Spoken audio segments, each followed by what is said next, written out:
Hello, everybody, and welcome back to Garibaldi Red, a Nottingham Forest podcast. I'm Max Hayes, your host, and here Wednesday morning to discuss Forest in Europa League action at the City Ground for the first time in 30 years. Forest welcome FC Midyjtland, the Danish side, to Nottingham, which should be a special occasion. And we'll also reflect on Forest's disappointing results against Sunderland at the weekend. Plus, take your comments, talk about Ange, whether he's under any pressure, and do all of that usual stuff. I am on my own today, so please feel free, if you're watching live on Facebook, Nottingham Forest News, or YouTube, Garibaldi Red, to get your comments and questions in, and I will be sure to go through them. I'm also going to touch a little bit on Ross Wilson. We've talked about him a little bit on the podcast before. He's head of recruitment at Forest. Of course, his role's changed slightly since Edu's come in as global head of football operations. He's set to leave the club, so there's a bit on the BBC Sport website page and all of that about who will replace Wilson as head of recruitment. So we'll look through the potential candidates that Forest could get in, whether they'll actually get somebody in, or whether Edu's going to oversee it, or whether it's going to be kind of Edu's job as well now to be Ross Wilson's replacement. And of course, we'll talk about Ange Postecoglou, because he is winless in 5 games. The first manager to do it in terms of not winning in their first 5 games at Forest in 79 years. So not a great start, and particularly when Forest are going into such a big week again in European football. Let's look back at the Sunderland game just quickly before, I guess, we talk about the more positive news of a European side coming to the City Ground and it all being excited, ready for tomorrow night. I thought Forest were poor. I thought, yes, there was chances. On another day you might have scored 1 or 2, and that was the same said for Burnley. But you've got to be able to break down teams, and if Forest want to be fighting, up there in the Premier League and being one of the big boys as we were last season and challenging that narrative, then they've got to break teams down, and especially, no disrespect to them, but teams that have just got promoted from the Premier League. I thought Sunderland looked good. I think Sunderland will stay up. I think this season is going to be really difficult in the Premier League in terms of who to pick actually for that relegation kind of zone. I mean, Forest could even be a candidate. I mean, we are at the minute, right, where we are in the league table. I don't think he's going to get to that, by the way. I'm not being that negative yet, but I think it's... I think the Premier League gets harder in every year, but I also think that Championship clubs now are starting to realise they've got to make that step up. And Sunderland have spent £200 million. The same with similar number, probably a bit more than when Forest, of course, came up. So we were in a similar boat to them, trying to compete, trying to stay up and just trying to stay above that relegation zone. And I think they will. So fair play to them. And I thought they played excellent. And I thought the goal was a little bit disappointing, considering that it shouldn't have been a free kick. The referee didn't help, but the referees never help in Premier League games or even just football games. So you can't really take that into consideration. We've got to be doing more to be able to break teams down. And Forest just didn't do that. I thought Chris Wood looked poor. He should have took that chance. I don't know why he started Wood over Jesus. I thought the formation was a bit odd. A bit of a positive. I know he gave away the free kick, but it was Dominguez. I think Nicholas Dominguez is a workhorse. I think he'll fit nicely into Ange's style of play. So that was a bit of a positive for me. But other than that, there wasn't many positives. It was just a bit of a lacklustre game, and Forest just didn't seem to be able to break Sunderland. I think if we'd have played for another 50 minutes, 60 minutes, and Forest just wouldn't have scored, it just wasn't our day. But it's not really been our day the past few weeks. It doesn't help that it was Ange's first home league game at the City Ground. You'd like to get a win under his belt and kickstart things, but that just wasn't the case. And I mean, the fact that he's kind of winless in 5 now, does the pressure mount? Is it too early to panic for him? Probably not. I mean, Forest, the appointment itself probably raised questions amongst the fan base. I don't think if we'd have, gone round Nottingham and asked the majority of Forest fans, would they want Ange Postecoglou in charge? I don't think many would have said yes. So I think that's where he finds himself under this pressure. I don't think pressure from the club yet. I think pressure from the fan base. He needs a win to ease that pressure, whether that's in the Europa League or Premier League or any cup competition. I mean, we couldn't even get past Swansea for God's sake. So he was almost thrown that tie as a bit of a, here you go, Ange, is a nice game. You can, play around with the formation a bit, but let's get a win. Let's get through to the next round of the cup. And the fans might start to get behind you, but we couldn't do that, and we threw that away. And yes, Betis was good. I thought Forest played first half against Betis, one of the best halves of football I've seen them play. But football's a results-driven business, and managers are judged on results. So it was disappointing that we couldn't see it out. And I think that's just been the story of Ange Postecoglou so far, not just at Forest, but of all of his other clubs. So we'll see what happens. I mean, Chris Wood was talking in an interview today with Foreign TV. I kind of watched a bit this morning when I first woke up, actually, and he was kind of talking about it will come good under Ange, and there's signs there. They've just kind of got to trust this process.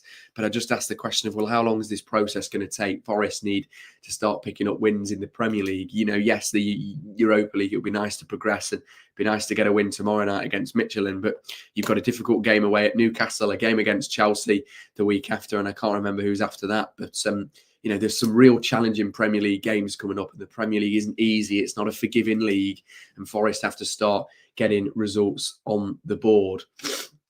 A few comments. This one from Daniel. It won't be easy Thursday.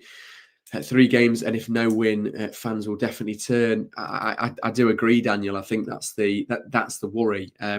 Is that the club would be forced into making a decision? I mean, I can't see Ange Postecoglou being sacked if Forest lost tomorrow. But if Forest lost tomorrow and then lost against Newcastle, then that Chelsea game could be his last in charge. And I really do mean that. We know Marinakis isn't forgiving, but also the fans aren't. And if the fans aren't happy, they'll make their voice heard, and there was some boos around half-time last time and full-time at the last game. So I would not be surprised in the slightest there, Daniel, if the fans start to turn, which nobody wants to see. Forest have been this club off the pitch and on the pitch that have seemed to be really together recently. So we don't want to have to change managers. We don't have to have another manager. I'm sure all of us want it to work under Ange. We don't want Forest to keep losing games and just get a new manager. And we don't want to be that joke of a club, really. And it almost writes, a great season, what should be a great season, off. I kind of put on Twitter at the weekend, voiced some feelings, very frustrated feelings on Saturday night. I was coming down with, you can probably still hear it now, I was coming down with man flu, and I was running the half marathon in Nottingham the day after the Robin Hood half marathon, which was brilliant, by the way. There was lots of Forest fans doing it, and people along the way that said they listened to the podcast, which was really nice.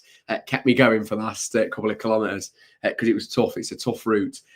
Very hilly indeed, especially at Woollerton Park. There was no surprise that the Forest players voiced their concerns that time when Martin O'Neill got sacked when he made a run at Woollerton Park and did that old trading style with them when he was in charge of Forest just a few years ago.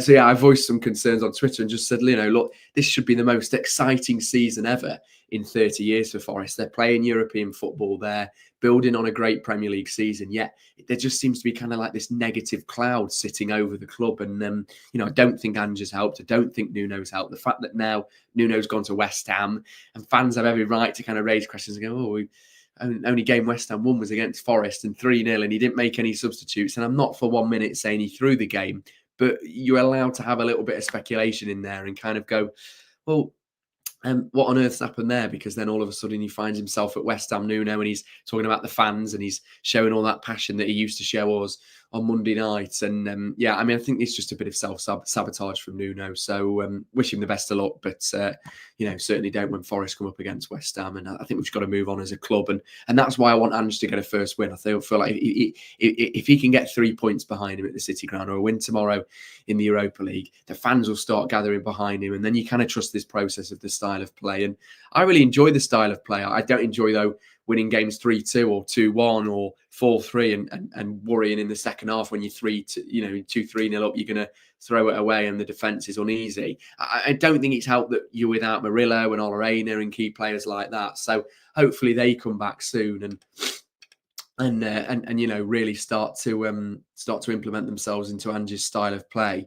I think he's been slightly unlucky there. I mean, Zinchenko looks pretty poor to me, which it's kind of shocking. I mean, going forward he looks okay, but defensively, I mean, the guy's a fullback, and fullbacks should really be known for defending, not attacking, because that's in their job description. I mean, Zinchenko played for City, he's played under Pep Guardiola, he's played under Arteta.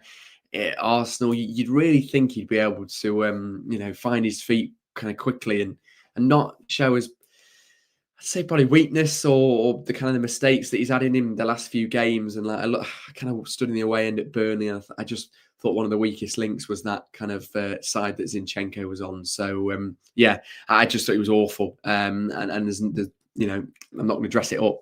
I think I would not be surprised to see Forest switch it up hopefully in the next few months. But there's no other fullback that's going to come through the door. I mean, Ola is out now for 3 months. And by the time he comes back, then you've got AFCON, then it's the January transfer window. So do you go out and look at going and getting somebody? I mean, I saw some questions on Twitter about why we ever got rid of Harry Toffolo, because if we'd have known this was happening, you could predict Toffolo would have slotted nicely into that space. But that's just football for you. And Forest and Ange have been a little bit unlucky there, so we'll see what happens. But yeah, I still think it's a little bit too early to call for Ange to go. There's a long way to go, but I also think that he desperately needs a win, and me and many other fans will start to lose faith pretty quickly. I've not seen that many signs that makes me go, yeah, you're going to be here long term. And I'm not a fan of his persona as well with the media, but he could prove me wrong, a bit like Nuno did. I can remember I called for Nuno to go on this podcast when Forest had just stayed up, and look at the season that we had after with him. So you just never know. A few comments. This one. Forest have some hard fixtures coming up over the next 6 and 7 games. Yeah, we do. How many points do you think Forest will get? Well, let's have a look actually at the fixtures. That is a very good point. Give me 2 seconds while I get them up. And I guess predict how many points Forest will get. And really, they come thick and fast, don't they? I mean, if we just include the Premier League games, because it's hard to start throwing European games in. Of course, the trip against Midyjtland, Midyjtland make the trip to the City Grounds. Lots of Danish fans will be in Nottingham now. And then it's Newcastle away on Sunday, and then Chelsea, and then Bournemouth away, and then Man United at home. So let's just pick those, really, the Newcastle, Chelsea, Bournemouth and United games. I mean, I struggle. You'd hope Forest get 3 points. I think the likelihood is we'll get 3 points against Manchester United. I don't think we'll win away at Bournemouth. I'd predict a draw. I'll say 4 points out of those next 4 games, which is not amazing, is it? But there's some hard fixtures, and I just worry that Forest will still be finding their feet with Ange's style of play. He just needs a win on the board to show fans that trust the process, and we'll start getting points and start turning performances into wins, which is what he was talking about in his press conference last week. Let's look at the Midyjtland game then tomorrow, because it'll be, we've got to kind of put this noise to bed, haven't we, and enjoy the occasion, because who'd have thought that Forest had been welcoming a European side to the City Ground ready for their first home Europa League game. And fingers crossed, building on from that Real Betis game, that we can get a win tomorrow. I mean, head-to-head wise, Midyjtland have had a great start to the season. They won their first Europa. I think they're top actually in the Europa League. They won their first Europa League game against Sturm Graz, who Forest travel to next, don't we? Yes, we're all making the trip to Austria. They're 4 unbeaten in the league, well, all competitions as well. They're doing very well in the Danish Super League, which, if you didn't know, Steve Cooper's currently managing in. Pronunciation-wise, I think he's managing Brøndby, and he seems to be doing quite well there. So it's a hard league, the Danish league. It's not an easy league. They certainly won't be an easy test. They've beat Sturm Graz 2-0 for a reason. They're 4 unbeaten in all competitions for a reason. They've got some key players. We're going to have to come up against a bogey player, aren't we? Philip Billing, who used to always seem to do well against Forest and score against us when he used to be at Bournemouth. So we're going to have to come up against him tomorrow night at the City Grounds. But there's no reason why Forest shouldn't and couldn't put this kind of noise to bed and go, well, look, this is a nice opportunity now to forget what's happened on Saturday, forget the Premier League again. We're in a new competition. The fans are excited to see us play. It's our first home league game in Europe in 30 years. Come on, let's go and put a performance out. But that's easier said than done. And of course, it'll be a difficult game. But I do have a little feeling tomorrow that Forest will turn up. And I just think a bit of a City Ground atmosphere, under the lights, special feeling because it's that first game back in 30 years. I said it with Mark about the Betis game. And, I know we should have won that. And I know it was maybe disappointing that we just got a point. But we still played really well. That was a message to people that maybe things were going to start clicking under Ange. And that's what I think tomorrow would be like. And I do think Forest could see, under Ange, their first win on the board. I'll go 1-0 Forest, which is surprising because I'll go, well, no, there's no way that Forest won't concede. But I don't know. I think defensively, he's got to make us stronger and sharper. They've had to be working on it in training. And I think, yeah, I really do think that Forest will win tomorrow. I've just got an optimistic feeling in me. That could go horribly wrong when we're talking on the podcast on Friday morning about Forest losing their first home Europa League game and everyone getting disappointed and frustrated with Ange. But fingers crossed that doesn't happen.